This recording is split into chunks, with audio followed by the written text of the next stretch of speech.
কখনো ভেবেছেন বাংলা সাহিত্যের আকাশে যদি বঙ্কিমচন্দ্র না উঠতেন তবে সেই আকাশটা কেমন হতো? একজন মানুষ এসেছিলেন যিনি শুধু গল্প লেখেননি, একটি জাতির কল্পনা, চেতনা আর আত্মমর্যাদাকে নতুন ভাষা দিয়েছিলেন। তার কলমের আঁচড়ে বাংলা উপন্যাস প্রথম খুঁজে পেয়েছিল নিজের স্বর, নিজের পরিচয়।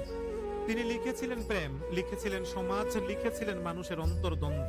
আবার সেই তিনিই লিখেছিলেন এমন এক গান যা একদিন পরাধীন দেশের মানুষের হৃদয়ে জ্বালিয়ে দিয়েছিল স্বাধীনতার আগুন, বন্দে মাতরম।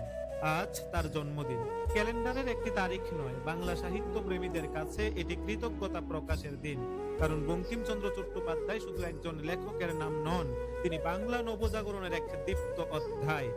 যতবার আমরা বাংলা ভাষার সৌন্দর্যে মুগ্ধ হই, যতবার সাহিত্যের পাতায় দেশপ্রেমের স্পন্দন অনুভব করি, ততবার নীরবে স্মরণ করি সেই মানুষটিকে যিনি আমাদের সাহিত্যকে শিখিয়েছিলেন মাথা উঁচু করে দাঁড়াতে।